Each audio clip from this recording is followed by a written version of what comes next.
You have found yourself on another episode of Locked on Bulls after a Bulls win against the Orlando Magic. We're going to break down that game, everything that went into it, all that and more right after this.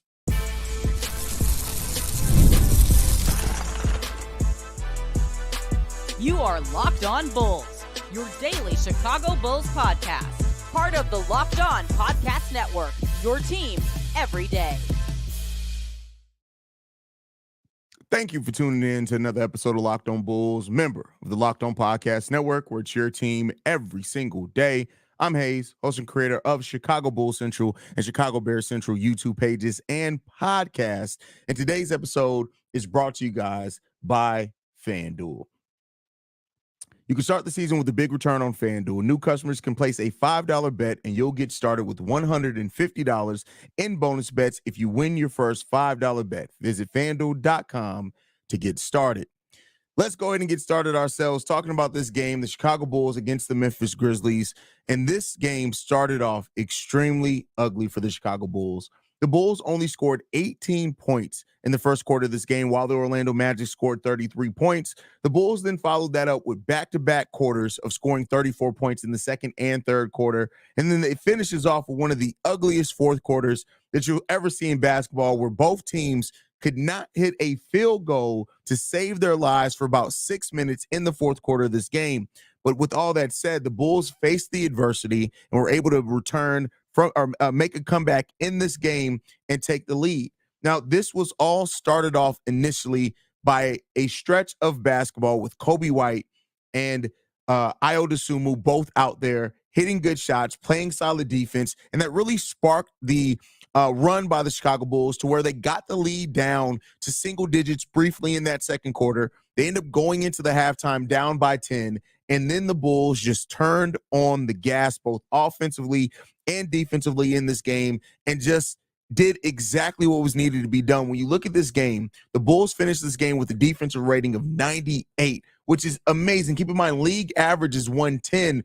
The lower number for defensive rating is the better number. So them being sub 100 on a defensive rating just shows the way they were able to come out there and attack it, right? The Bulls limited turnovers in this game like we've known that they've needed to do. And even despite the Bulls only making 2 field goals in the fourth quarter of this game, they made 3 field goals in the fourth quarter of this game. 2 of those were assisted. The Bulls finished with a lot of the ways that we need them to. They out-rebounded the Orlando Magic 54-42 in this game. That's a really important factor always for this Bulls team to be able to out-rebound teams, specifically defensively. Out of the Bulls' 54 rebounds in this game, 45 of those were defensive rebounds, which gets the Bulls more opportunities to get out and run, gets them more possessions, things like that. It keeps the other team off the boards as well. And the Bulls really did thrive there. Now, the Orlando Magic did still beat the Bulls on second chance points 7-4.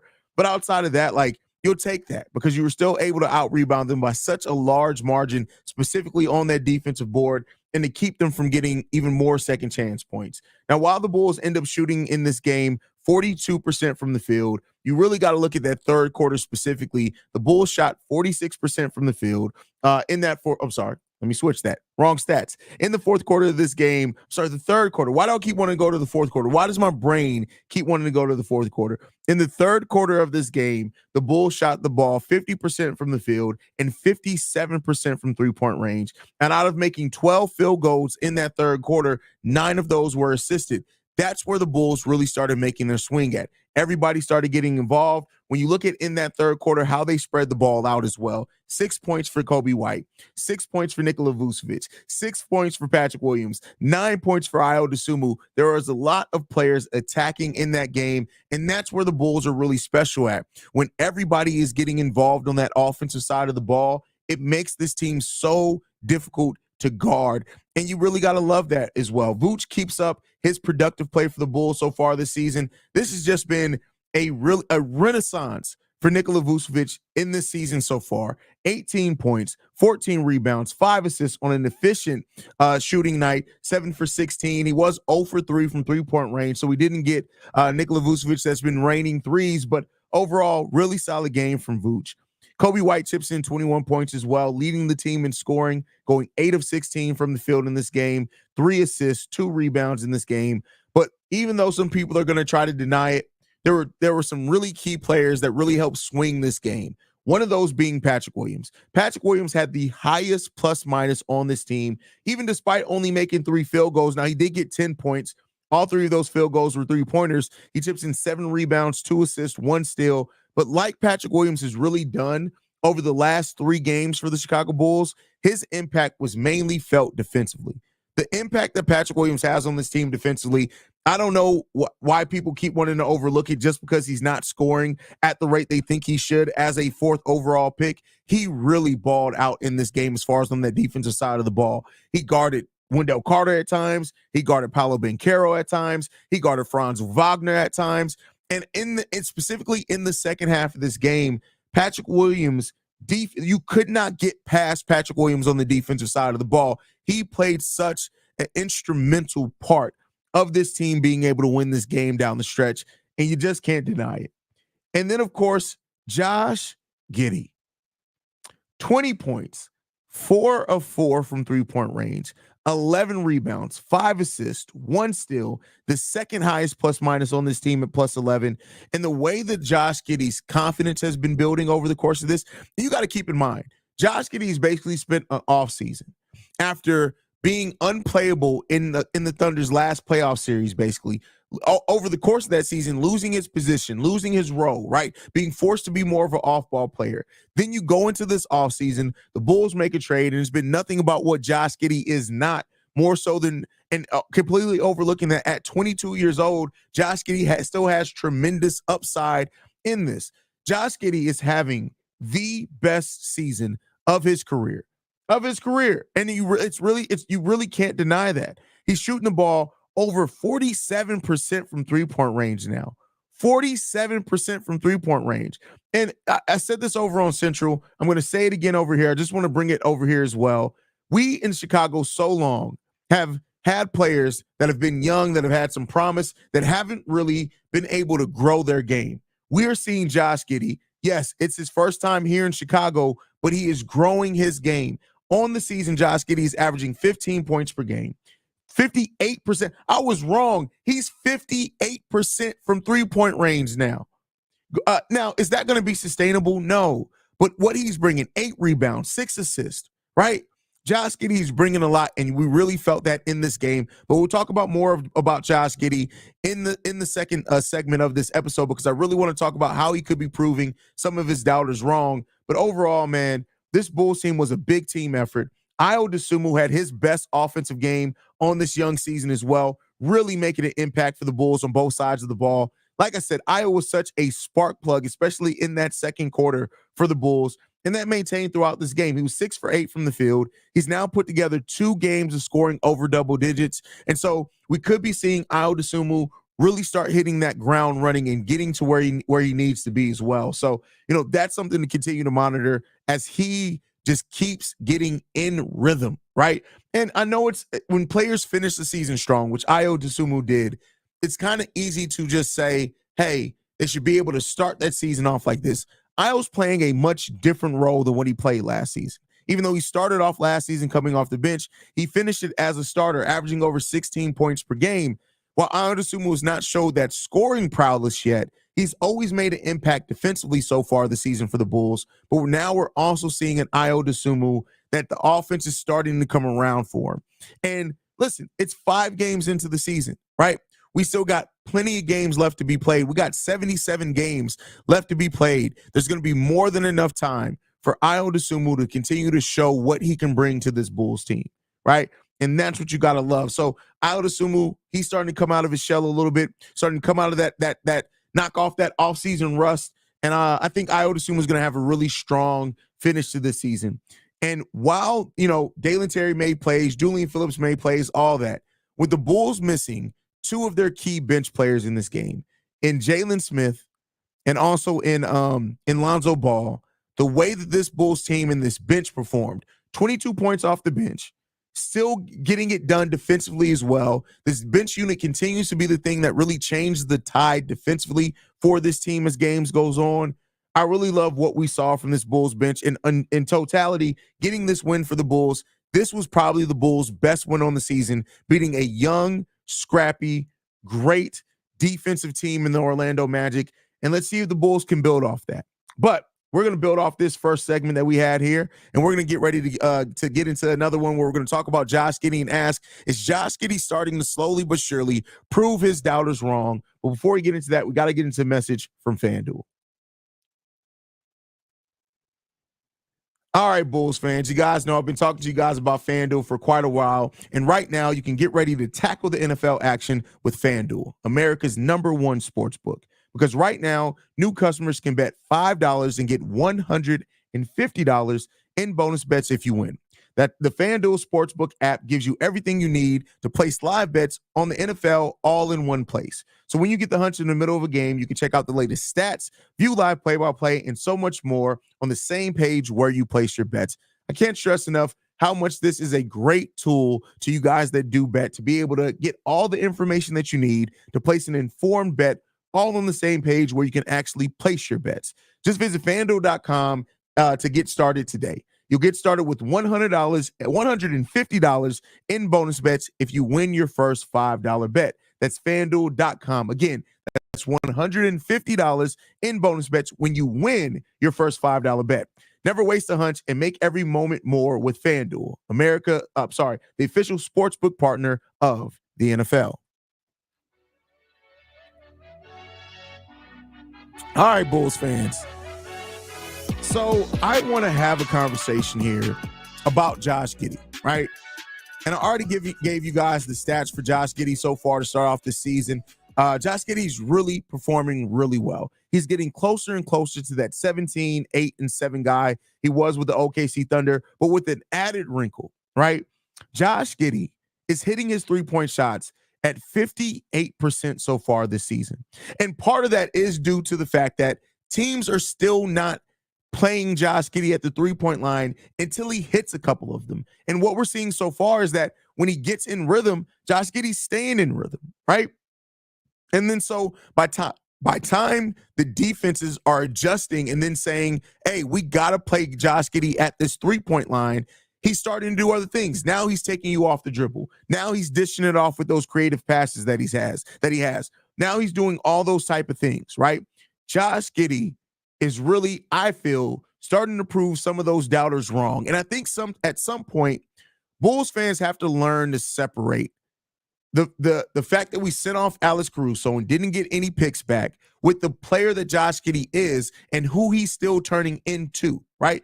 It does not take away from the fact that the Bulls absolutely should have gotten some type of draft compensation back in the Josh Giddey trade. They should have got something back.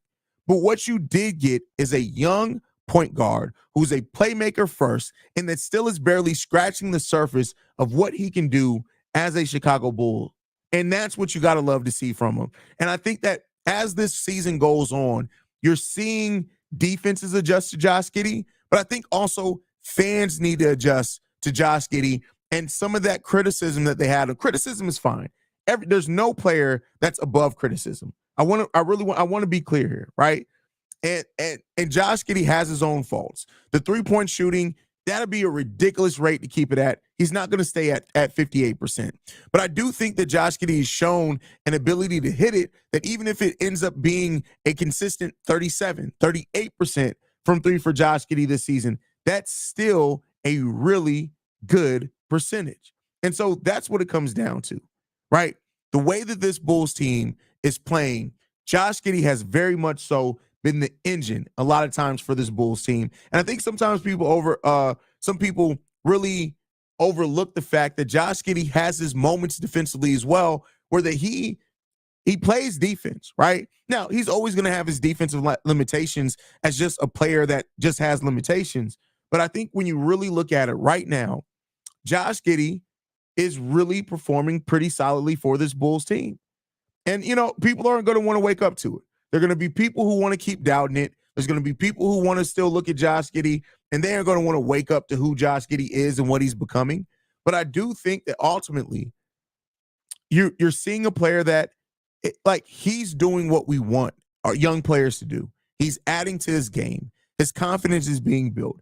His rhythm and his chemistry with this team is still developing with these specific players on this team. And really right now, what we're seeing is Josh Giddey really coming to his own because he's playing the position that makes the most sense for his skill set.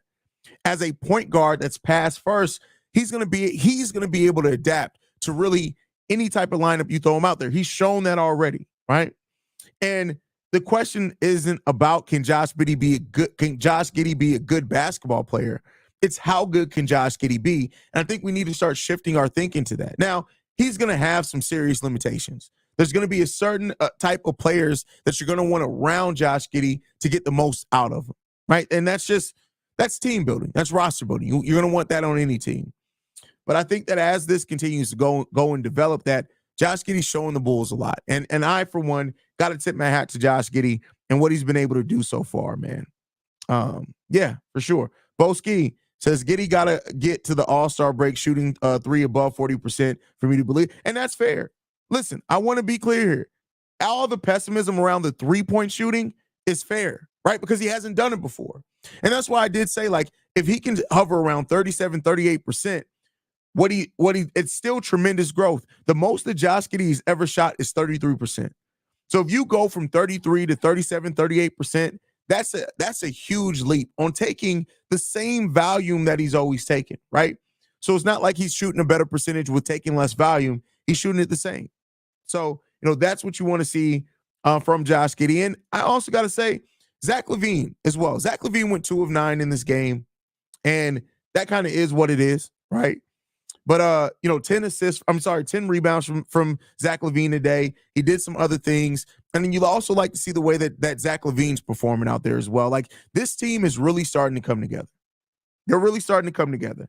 And we're gonna really see what the ceiling is of this team. Josh has had full months where he shot over 40% from 3. Yeah, you got to see it for a full season though, right? So yeah, I mean, Josh Giddey, there's no doubt that Josh Giddey has improved as a 3-point shooter over his NBA career. You just want to see just how much and at what level it's going to sustain for a full season. But I mean, you got to go through the season to get there. That's what the season's for. That's why you play the games, right?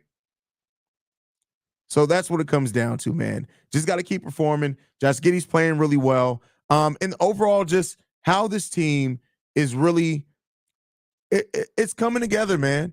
The new play style is there. It's real. It's real, right? And through 5 games, you've seen this team really commit to that new play style that Billy Donovan has talked about now for 2 or 3 years that he wants to implement. We're seeing that. It's getting there. It's getting there. And you got to love that part. That's 14 wins over Vegas. Everyone else had. I must be missing something here. And depending on what happens in the Eastern Conference and injuries, anything can happen. We don't know how many wins it's going to take to get anywhere. Yeah, I mean, listen, when it comes down to it is this, right? Is that this team, it just has to play who's in front of them. At the end of the day, the expectations, the 28 wins, 40 wins, play in, whatever it is, just go out there and play basketball. And there's something that's freeing in how this team is playing basketball, right? They're out there having fun. How long has it been since you've seen the Bulls have fun? This team is having fun. I think that's an underrated part in all of this. This team is having a lot of fun, and they're having fun playing together. So that's something you really got to look at as well. Shay, I said that's a lot in the off season. When you have guys that have something to prove, even Zach LaVine, especially Josh, you're going to have a lot of unexpected things like a good team. Motivation is an MF. Yeah, motivation. However you find your motivation, right? Whether it's improving your dollars wrong, whether it's in proving your own benchmarks wrong, proving something to yourself, whatever you find motivation in, that's going to be big.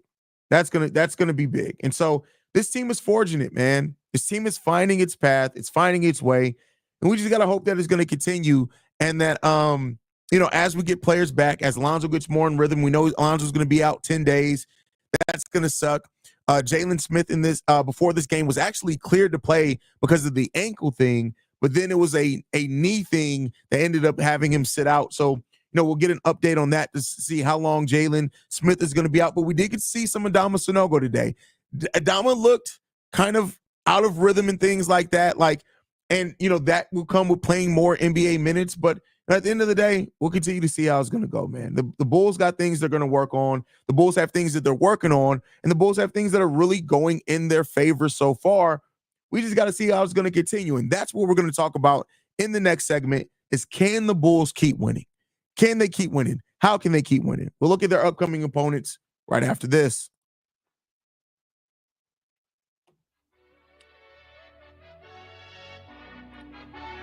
All right, Bulls fans.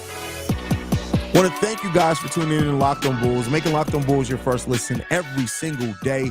And make sure you guys tell everybody that we are live usually Monday through Friday at 11 a.m. Central, 12 p.m. Eastern, unless there is a Bulls game the night before. That's the only time. Like tomorrow, we will not be live on Thursday because doing this live tonight, this is technically taking over for tomorrow's episode. So there you guys know on that one. But before we go today and end this show, I want to just spend some time talking about or asking the question, how long can the Bulls keep this up, right? I want to look at the Bulls' upcoming schedule because the Bulls' schedule is tough, right? We know that the Bulls are starting off this season with one of the tougher schedules, especially after the first couple of weeks. So we do have the next time we play is Friday.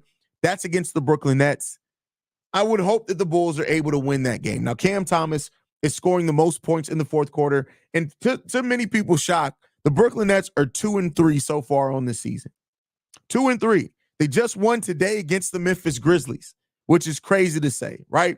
So the Bulls cannot go into that game against the Brooklyn Nets and take the Brooklyn Nets lightly because of the preseason predictions around them. Now we're in Brooklyn for that game, but that's a game that it's gonna be really interesting to watch how the Bulls come out in this game. Because listen, they've come out, they've had some slow starts against Memphis, slow starts against Orlando. You do not want to get off to a slow start against Brooklyn, right? And so the Bulls come into that game kind of playing down to their competition, right? That's something that we've seen from the Bulls over the last few years. They punch down, they play down to their competition.